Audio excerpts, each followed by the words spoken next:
کہ جو حج کے لیے گیا ہے اور جب وہ حج سے واپس آیا دنیا کا کوئی کام نہیں کیا ہے، اس کے لیے یہ قانون ہے کہ اگر وہ اس کے لیے دعا کر دے تو اللہ اس کی دعا کو قبول فرمائے گا۔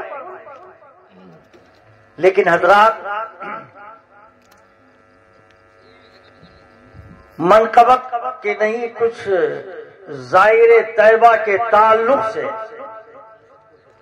ہے نا، تشکر کے طور پر، تاکہ بھئی غلاموں کی فہرست میں میرا بھی نام آ جائے، ہے نا۔ بھئی اسلم بلرام پوری کی طرح میری آواز مترنم نہیں ہے نا، علامہ عبد الخالق صاحب کی طرح میری آواز مترنم نہیں ہے نا، لیکن جذبہ ہے، جذبہ ہے، اور جذبے ہی سے سب کچھ ہوتا ہے۔ بڑے دولت والے لوگ پڑے ہیں، مگر نہیں، دولت سے نہیں ہوتی ہے۔ نبی کے روضہ انور پر حاضری اگر ہوتی ہے تو محبت سے ہوتی ہے، اگر ہوتی ہے تو محبت سے ہوتی ہے، اور محبت بڑی عجیب چیز ہے، محبت بڑی عجیب چیز ہے، اور یہ محبت تو بندے کو پتہ نہیں کہاں سے کہاں تک پہنچا دیتی ہے۔ تو آئیے چند مصرے سماعت فرما لیں تحت میں۔ زندہ ہے اگر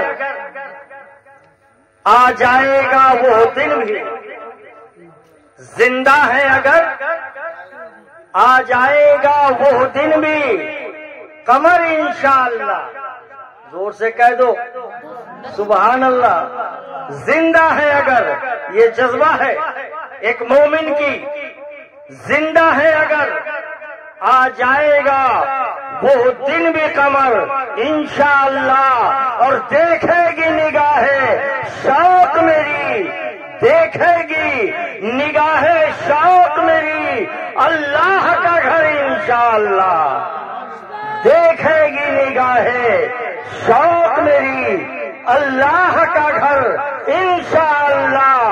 زندہ ہے اگر آ جائے گا وہ دن بھی قمر انشاءاللہ،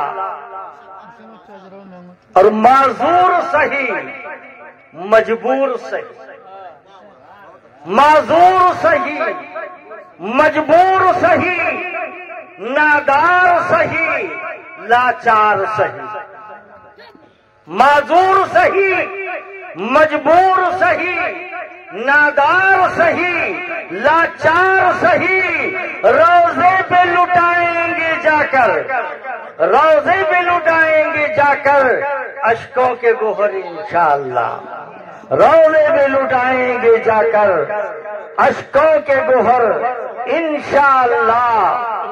اور بڑا حسین شعر ہے، دیوانہ چلے گا، سبحان اللہ۔ یہ عمرے کے لیے تشریف لے جا رہے ہیں جناب اسلامی بھائی عبد الرشید صاحب، در رسول پر حاضری لینے کے لیے، سبحان اللہ۔ وہ بڑا خوش نصیب مسافر ہوتا ہے جو روضہ رسول کی زیارت کے لیے چلتا ہے۔ مقیم کی دعا اتنی قبول نہیں ہوتی ہے جتنی دعا مسافر کی قبول ہوتی ہے، اور یہ ایسے مسافر ہیں، ایسے مسافر ہیں کہ جن کے سفر پہ تمام سفریں قربان ہیں، یہ ایسے مسافر ہیں جو خانہ کعبہ کو دیکھنے کے لیے جا رہے ہیں، روضہ رسول کو دیکھنے کے لیے جا رہے ہیں۔ تو بڑے حسین انداز میں شاعر نے کہا ہے کہ دیوانہ چلے گا، دیوانہ چلے گا جھوم کے جب، دیوانہ چلے گا جھوم کے جب سرکار کے روضے کی جانب، دیوانہ چلے گا جھوم کے جب سرکار کے روضے کی جانب، حیرت سے فرشتے دیکھیں گے، حیرت سے فرشتے دیکھیں گے انداز بصر انشاءاللہ، حیرت سے فرشتے دیکھیں گے انداز بصر انشاءاللہ۔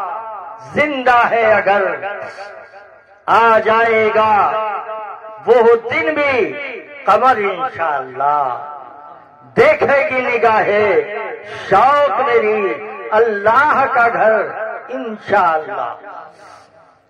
حضرات، کچھ ضروری باتیں ہیں جن کو میں عرض کر دینا چاہتا ہوں، تھوڑی دیر آپ مجھے برداشت کر لیں۔ میں نے جس آیت کریمہ کی تلاوت کا شرف حاصل کیا ہے اس کا ترجمہ سن لیجیے۔ ان الصفا والمروۃ من شعائر اللہ، بے شک صفا اور مروہ یہ دو پہاڑیاں ہیں چھوٹی چھوٹی۔ صفا اور مروہ یہ کون ہے؟ اللہ کی نشانیوں میں سے، اللہ کی نشانیوں میں سے۔ آپ جا رہے عمرے کے لیے، آپ بھی اس پہ صفا اور مروہ پہ چلیں گے، ہے نا؟ لیکن حاجی صاحب ایک چیز یاد رکھیے گا، صفا اور مروہ یہ دونوں چھوٹی پہاڑیاں ہیں۔ ابھی آپ کا پہلا سفر ہے تو میں بتا ہی دیتا ہوں، خانہ کعبہ کے دروازے کے سامنے مقام ابراہیم ہے، کہہ دو سبحان اللہ۔ اسی مقام ابراہیم کے بغل سے آپ سیدھا جائیں گے تو وہ نیچے کا راستہ ہے صفا اور مروہ کے لیے، اور اگر کہیں داہنے طرف اگر زیادہ آپ مڑ گئے تو آپ دوسرے فلور پہ چلے جائیں گے، ہے نا؟ حاجیوں کے آسانی کے لیے اس طریقے سے بنا دیا گیا ہے۔ تو آپ جب بائیں جانب سے مڑ کر کے جب آپ جائیں گے تو وہ پیچھے بالکل نیچے والی سطح پہ، اور الحمدللہ اس گنہگار آنکھوں نے دیکھا ہے وہ صفا اور مروہ کی پہاڑیاں اتنی خوبصورت ہیں، اتنی خوبصورت ہیں کہ اس سے نور چھن چھن کے نکلتا ہے، نور چھن چھن کے نکلتا ہے۔ صفا اور مروہ، ایک پہاڑ ادھر ہے، ادھر صفا ہے، ادھر مروہ ہے، ادھر مروہ ہے، ادھر صفا ہے، لیکن دونوں کے درمیان میں، دونوں کے بیچ میں ہری ہری لائٹیں لگی ہیں، ہری ہری لائٹیں لگی ہیں۔ جب آپ چلیں گے صفا سے تو آپ اپنے قدم کو تیز نہیں بڑھائیں گے بلکہ درمیانہ چال سے چلیں گے، اور جب ہری لائٹ آپ کے سامنے آ جائے تو وہاں سے دوڑنا شروع کر دیں، جہاں ہری لائٹ ختم ہو جائے وہیں دوڑنا بند ہو جائے، اس کے بعد پھر آپ دھیمے دھیمے چلیں۔ یہ کس کا رویہ تھا؟ یہ حضرت حاجرہ کی سنت تھی۔ یہ کس کی سنت ہے؟ حضرت حاجرہ کی۔ حضرت سیدنا اسماعیل علی نبینا علیہ الصلوۃ والتسلیم شیر خارگی کے عالم میں تھے، دودھ پیتے ہوئے بچے تھے، پانی ختم ہو گیا تھا، کھجوریں ختم ہو گئی تھی، پانی کی تلاش میں حضرت حاجرہ دوڑ لگا رہی تھی، تو اسی جگہ پہ نشان لگا دیا ہے کہ جہاں سے جہاں تک تیز دوڑی ہے تو آج ہری لائٹ لگا دی گئی ہے۔ اس پہاڑ پہ جا کر کے دیکھتی، پھر بیچ میں دوڑ کر کے آتی، اس پہاڑ پر سے دیکھتی کہ کہیں کوئی پانی کا چشمہ نظر آ جائے جس سے ہم اپنی بھی پیاس بجھا لیں اور اپنے بیٹے اسماعیل علی نبینا علیہ الصلوۃ والتسلیم کی پیاس بجھا سکیں۔ لیکن اللہ نے قیامت تک کے لیے مسلمانوں پر یہ فرض قرار دے دیا گیا ہے، جب تک کہ حضرت ابراہیم علیہ الصلوۃ والتسلیم کی بیوی حاجرہ کی سنت پہ عمل نہ کرو گے تمہارا حج نہیں مقبول ہوگا، تمہارا عمرہ بھی نہیں مقبول ہوگا۔ اگر حج کو مقبول کرانا چاہتے ہو، اگر حج کو مقبول کرانا چاہتے ہو یا عمرے کو مقبول کرانا چاہتے ہو تو تمہیں حضرت حاجرہ کی سنت پر عمل کرنا۔ حضرات، بات تھوڑی دور جا رہی تھی، میں اس کو سمیٹ کر کے اختصار کے طور پہ میں لانا چاہتا ہوں. حاجی صاحب نہیں، عمرے کے ارادے سے جانا. عمرہ ایک ایسی چیز ہے اپنی جانب سے کریں، اپنی اولاد کی جانب سے کریں، اپنے استاد کی جانب سے کریں، اپنے پیر کی جانب سے کریں، یا عامت المسلمین کی جانب سے کریں. حاجی صاحب جب بھائی عبدالرشید صاحب جب عمرے کے لیے جا رہے ہیں، اگر آپ کی فلائٹ یہاں سے مکہ شریف کی ہوئی، فلائٹ مکہ شریف لکھنؤ سے مکہ شریف کے لیے ہوئی، اور زیادہ تر عمرے والوں کے لیے یہی ہے، اپنے یہاں سے لکھنؤ ایئرپورٹ سے آپ یہیں سے احرام باندھیں گے، یہیں سے احرام باندھیں گے. احرام کس کو کہتے ہیں؟ دو چادر ہے. کتنی ہے؟ دو چادر ہے. ایک چادر کو باندھ لینا ہے، بغیر سلا ہوا کپڑا رہے گا، اور ایک چادر کو اوڑھ لینا ہے نا. ایسے نہیں لٹکانا ہے، بلکہ ایک سرا ادھر رہے گا، ایک سرا ادھر رہے گا، ہے نا.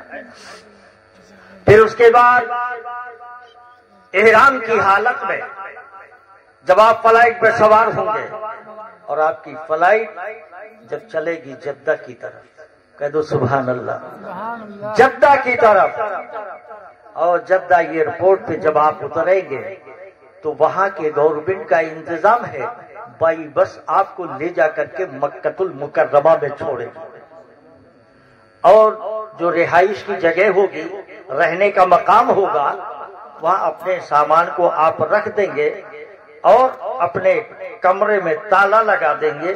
اس کے بعد سیدھے آپ کہاں جائیں گے؟ مکۃ المکرمہ، ہے نا، یعنی خانہ کعبہ کی جانب. جب آپ خانہ کعبہ کی جانب جائیں گے، احرام کی حالت میں ہیں اور آپ کے اہلیہ محترمہ ہیں، ان کے لیے کوئی خاص احرام کا کپڑا نہیں ہے، وہ جو کپڑا پہنتی ہیں اسی کپڑے میں ہی ان کا احرام ہے. ہاں، چہرہ چھپا ہوا ہونا نہیں چاہیے. ایک مکنا ٹائپ کا آتا ہے، جیسے کچھ لوگ ٹوپی لگاتے ہیں، آگے کا سرا بڑھا ہوتا ہے، اسی طریقے سے ایک مکنا ہوتا ہے.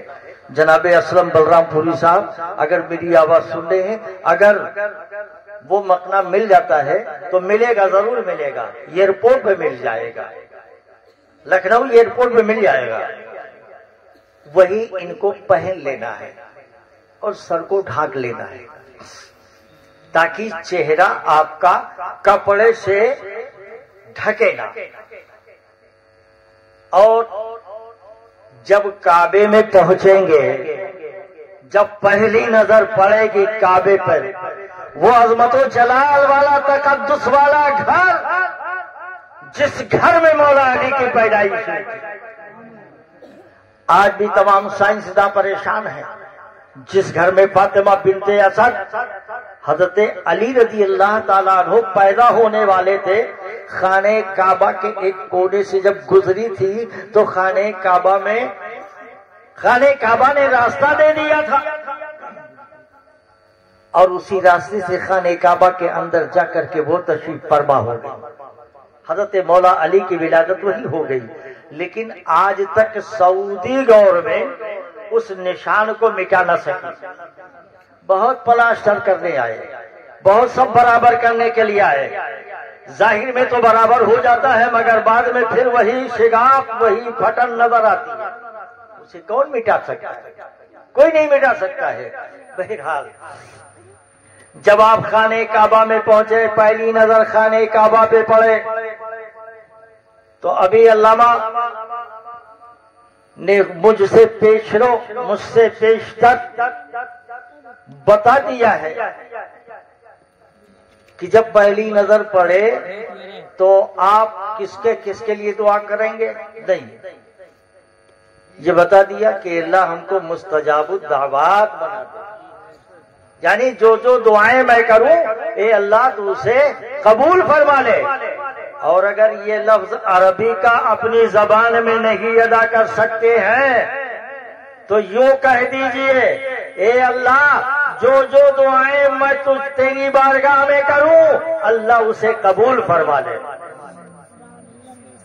حضرات، اب جب خانہ کعبہ کا طواف کرنا ہے تو کہاں سے کریں گے؟ جناب بھائی عبدالرشید صاحب سن لیں، جہاں حجر اسود ہے، حجر اسود کے ٹھیک سامنے ایک ہری لائٹ،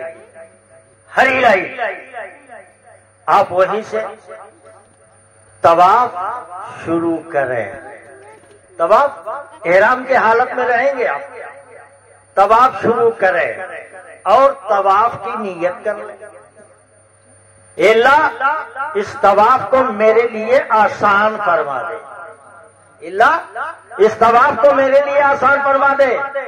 ارے ایک ہی عاشق تو نہیں ہے، ہزاروں عاشق وہاں، لاکھوں عاشق وہاں ہے۔ اگر مجمع زیادہ ہے، آپ حجر اسود تک نہیں پہنچ سکتے ہیں، شریعت کا یہ قانون ہے کہ کسی کو دھکا مکی دے کر کے آپ حجر اسود تک کے اگر جانا چاہتے ہیں تو غلط۔ آپ حجر اسود کی جانب ہاتھ بڑھا کے اپنے ہاتھ کو چوم لیں، حجر اسود کا چومنا ہوگا۔ تو جناب بھائی عبدالرشید صاحب، جب جمع غفیر زیادہ ہو، بھیڑ زیادہ ہو، اسی گرین لائٹ کے سامنے، وہ ٹھیک حجر اسود کے سامنے لگا ہوا ہے، آپ وہیں سے طواف کی نیت کر لیں، اور نیت کرنے کے بعد میں وہیں سے آپ طواف کرنا شروع کر دیں، طواف کرنا شروع کر دیں۔ آپ کی اہلیہ محترمہ وہ آپ کے پیچھے چلیں، بھیڑ بھاڑ زیادہ ہے تو بہتر یہ ہے کہ اپنی اہلیہ کو آپ اپنے آگے رکھیں، پیچھے آپ رہیں۔ تو حضرات اس طریقے سے آپ طواف کرتے کرتے جب پھر گرین لائٹ کے پاس میں آئیں گے تو آپ کا ایک طواف ہوگا، ہے نا، ایک طواف ہو گیا، پھر وہیں سے آپ کو دوسرا چکر لگانا ہے اور حجر اسود کی جانب ہاتھ بڑھا کے ہاتھ کو چوم لینا ہے۔ یہ آپ کو ہر چکر میں کرنا ہے۔ کتنے چکر لگانے ہیں؟ 7 چکر، ہے نا۔ ان 7 چکروں میں رمل بھی ہے، ان 7 چکروں میں رمل بھی ہے۔ رمل کہتے ہیں اکڑ کر چلنے کے لیے، وہی ایک ایسا مقام ہے۔ قرآن میں تو اللہ نے فرمایا وَلَا تَمْشِ فِي الْأَرْضِ مَرَحًا، یعنی زمین پر اکڑ کے مت چلو، اس لیے کہ تم زمین کو چیر نہیں سکتے، تم پہاڑ سے بلند نہیں ہو سکتے، لیکن وہ مقدس گھر خانہ کعبہ ہے جہاں تمہیں اجازت دی جا رہی ہے کہ یہاں اکڑ کے چلو تو ثواب ہی ثواب ہے، اور دنیا کے کسی کونے میں اکڑ کے چلو گے تو گناہ ہی گناہ۔ اس کی وجہ کیا ہے؟ خدا کے گھر کے پاس میں وہ بھی اکڑ کے چلے، پہلوانوں کی طرح چلے، اس میں حکمت کیا ہے؟ جب میرے آقا کریم صلی اللہ علیہ وسلم مکۃ المکرمہ سے ہجرت کر کے مدینہ المنورہ تشریف لے گئے تھے، یہ اس وقت کی بات ہے جب میرے آقا صحابہ کو ساتھ لے کر کے مدینے سے جب مکۃ المکرمہ تشریف لائے تھے حج کے لیے، تو میرے آقا کو اور میرے آقا کے صحابہ کو وہاں کے کفار و مشرکین نے، مکہ کے کافروں نے کہا تھا جنہیں یثرب کے بخار نے کچل دیا ہے وہ خانہ کعبہ کا طواف کیا کریں گے؟ تو میرے مصطفیٰ نے ارشاد فرمایا تھا، اے میرے صحابہ پہلے تم 4 چکروں میں تیزی کے ساتھ چلو اور 3 چکروں میں آکڑ کے چلو، تاکہ یہ کفار و مشرکین جو کہہ رہے ہیں، تانا دے رہے ہیں کہ جنہیں یثرب کے بخار نے مار ڈالا ہے وہ خانہ کعبہ کا طواف کیا کریں گے؟ تو میرے مصطفیٰ خود آگے آگے چلتے رہے اور اکڑ اکڑ کر شانہ ہلا ہلا کر کے چلتے رہے، کفار و مشرکین دیکھتے رہے۔ آج بھی میرے آقا کی سنت قیامت تک کے لیے ہر مسلمان پر لازم قرار دے دیا گیا۔ تو حضرات،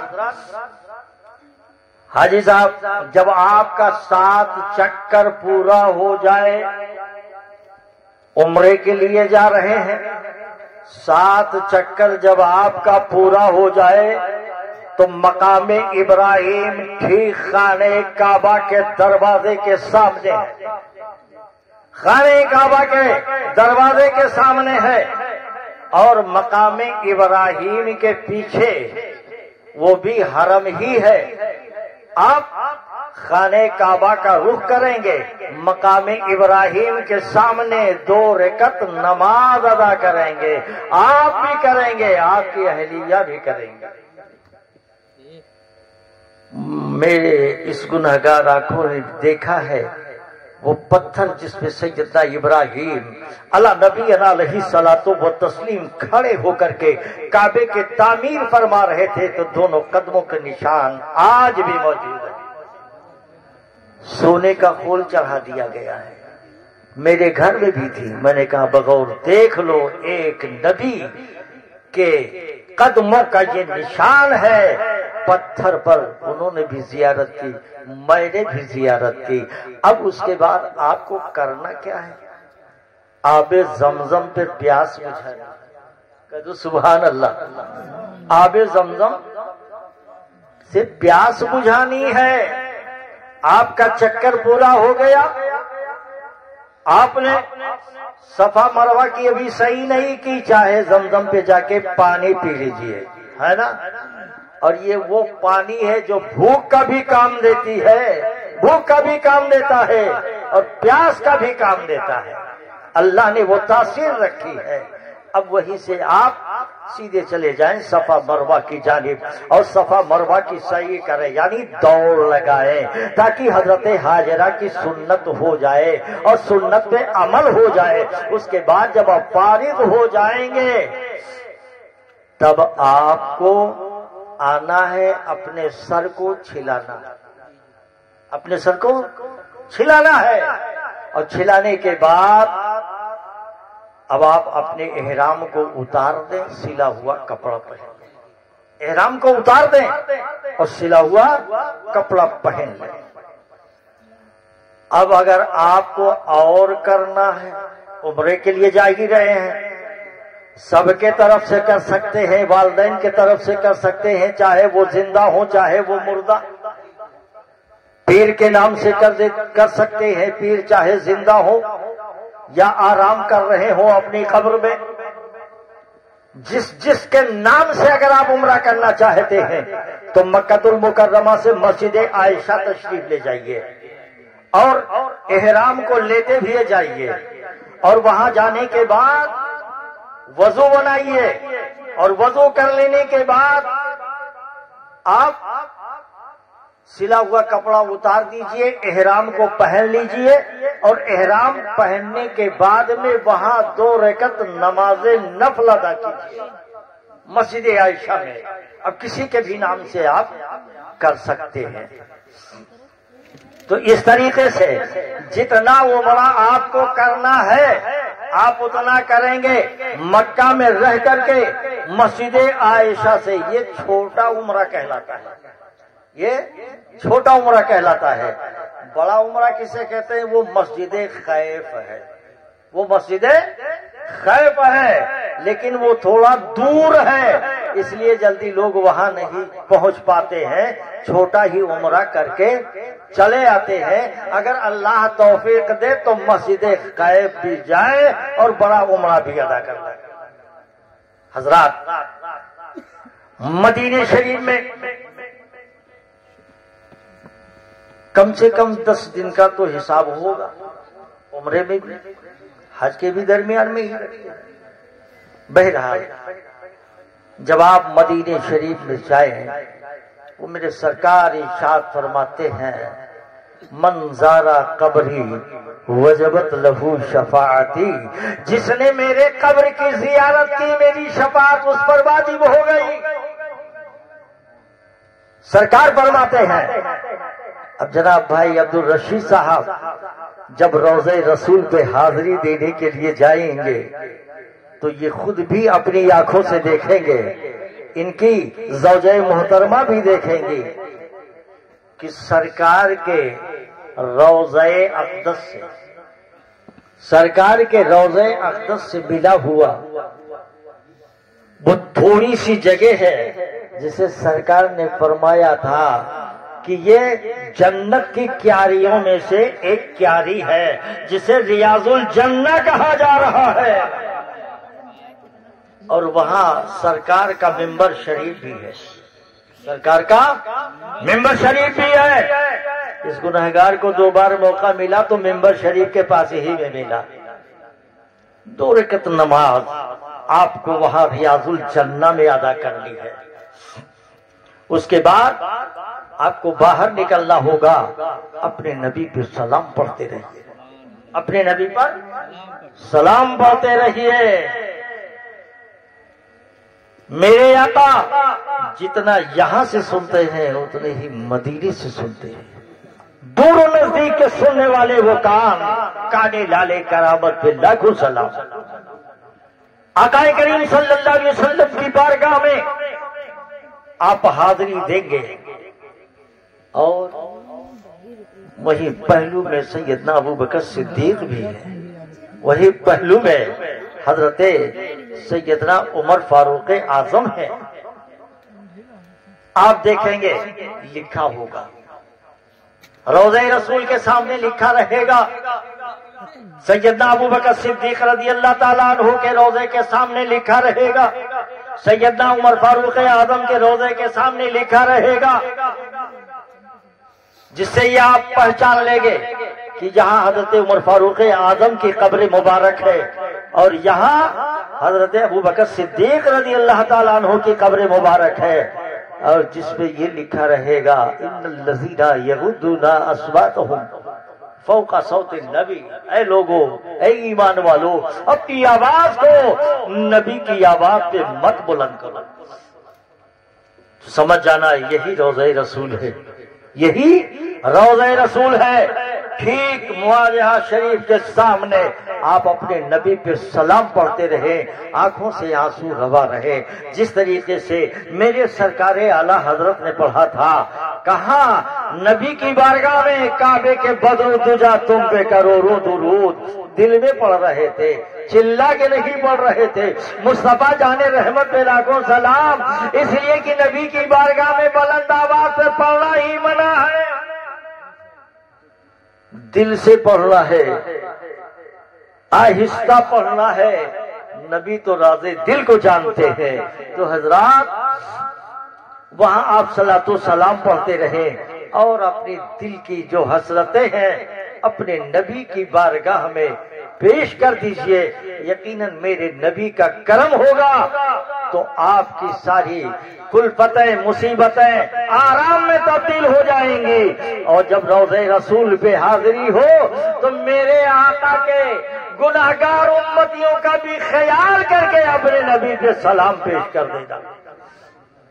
تو حضرات ہم تو رات دن یہاں سے پڑھتے ہیں یا نبی سلام علیکہ، لیکن آپ بڑے خوش نصیب ہیں کہ آپ روضہ رسول پہ جا کر کے پڑھیں گے یا نبی سلام علیکہ، یا رسول سلام علیکہ، تو یقیناً نبی اس سلام کو سنیں گے اور تمہارے اس سلام کا جواب بھی نبی عطا فرمائیں گے۔ حضرات یہ کچھ ضروری باتیں تھیں جو میں نے عرض کر دیا۔ ہاں ایک بات اور بھی ہے، لوگ جب بھیجنے کے لیے جاتے ہیں، چاہے وہ زائر مدینہ ہو، چاہے وہ زائر مکہ ہو، چاہے وہ عمرے کے ارادے سے جا رہا ہو، چاہے وہ حج کے ارادے سے جا رہا ہو، لوگ اسے پیسے دیتے ہیں، ہے نا؟ میرے ساتھ بھی ہوا، لوگ پیسے دیتے ہیں اور یہ خوشی میں دیتے ہیں۔ حجین صاحب وہ عمرے کے لیے جا رہی ہیں، جناب اسلم صاحب کی والدہ محترمہ جو عورتیں ان کو پیسے دیں وہ پیسے لے لیں، ایک جھولی میں الگ رکھیں، اور جناب عبدالرشید بھائی صاحب بھی وہ اپنے پیسے جو لوگ دیں اس کو اپنے الگ تھیلی میں رکھتے جائیں۔ اس پیسے کو وہاں مت لے کر کے جانا، اس پیسے کو وہاں مت لے کر کے جانا، یا تو مسجد میں دے دینا، یا تو مدرسے میں دے دینا، یا تو کسی غریب کی مدد کر دینا۔ تو حضرات ہماری طرف سے تو یہ انعام ہے، ہماری طرف سے یہ انعام ہے کہ آپ زائر طیبہ ہیں، آپ زائر مکہ اور مدینہ ہیں، آپ اس مقدس دیار میں جا رہے ہیں جہاں رحمت برس رہی ہے۔ تو حضرات وہاں جا کر کے ہم سب کے لیے، ہم سب گناہگاروں کے لیے دعا فرمائیے گا، اور ہم سبوں کا سلام نبی کی بارگاہ میں عرض کر دیجیے گا، نبی کی بارگاہ میں۔ حضرات بڑے خوش نصیب ہیں کہ یہ زائرین حرمین شریفین ہیں، دونوں جا رہے ہیں۔ الحمدللہ اللہ تبارک و تعالی ان کی اس سفر کو آسان فرمائے، اور پیارے آقا وہ مولا صلی اللہ علیہ وسلم کی سچی محبت و عقیدت عطا فرمائے، تاکہ یہ سفر آسان ہو جائے، اور جتنے عمرے کی ادائیگی ہے جو میں نے بتا دیا ہے اس طریقے سے عمرے کی ادائیگی کریں گے، اور وہاں کوئی نہ کوئی ضرور ملتا ہے، وہاں کوئی نہ کوئی ضرور ملتا ہے۔ ہر ملک کے لوگ آتے ہیں، صرف انڈیا ہی کے لوگ نہیں جاتے ہیں، ہر ملک کے لوگ آتے ہیں۔ میں بھی جب طواف کر رہا تھا تو ملیشیا اور انڈونیشیا کے دونوں کی شکلیں ملتی جلتی ہیں، ملیشیا والوں کی اور انڈونیشیا والوں کی شکلیں ملتی جلتی ہیں، لیکن ایک ان کے یہاں کا کام بڑا اچھا لگا مجھے، قانون بڑا اچھا لگا کہ جب تک کہ لڑکا اور لڑکی حج نہیں کر لیں گے اس وقت تک شادی نہیں کریں گے۔ سبحان اللہ، کتنی پیاری بات ہے۔ لیکن ان کا ایک رہنما تھا، طواف کے عالم میں وہ پڑھتا تھا، کیا پڑھتا تھا؟ ربنا آچینا کہتا تھا، آتنا نہیں نکلتا تھا زبان سے، ربنا آچینا فی الدنیا، تو سن کے کچھ ہنسی بھی آتی تھی، لیکن اب چونکہ عظمت و جلال والے گھر کے سامنے ہیں کیسے ہنس سکتے تھے، لیکن ذہن میں بات آئی کہ ان کی زبان یہی ہے، رب ان کے دل کو جان رہا ہے کہ یہ کہہ کیا رہے ہیں، تو اگر کوئی دعا یاد نہ ہو تو یہی اس کا ورد کرتے ہوئے آپ خانہ کعبہ کا مکمل طواف کر لیجئے۔ ربنا آتنا فی الدنیا حسنۃ وفی الآخرۃ حسنۃ وقنا عذاب النار، یہ سب سے بہترین عمل ہے۔ تو حضرات ہم یہ دعا کریں گے کہ خلاق کائنات جناب بھائی عبدالرشید صاحب اور ان کی اہلیہ کے سفر کو آسان فرمائے، اور جناب اسلم بلرام پوری صاحب یہ بڑے خوش نصیب ہیں کہ جنہوں اور ان کے جتنے بھی برادران ہیں وہ سب کے سب اپنے والدین کو زیارت حرمین شریفین کے لیے بھیج رہے ہیں، یہ لائق مبارکباد ہے۔ اور اسی زیارت حرمین شریفین کی بدولت اللہ تبارک و تعالی جناب اسلم بلرام پوری کو حج و عمرہ کی زیارتوں سے مشرف فرمائے، اور ان کے بھائیوں کو بھی حج و عمرہ سے مشرف فرمائے، آمین ثم آمین۔ یہ قصے لطیف ناتمام ہے، جو کچھ بیان ہو چکا آغاز باب وآخر دعوانا ان الحمد للہ رب العالمین۔ السلام علیکم۔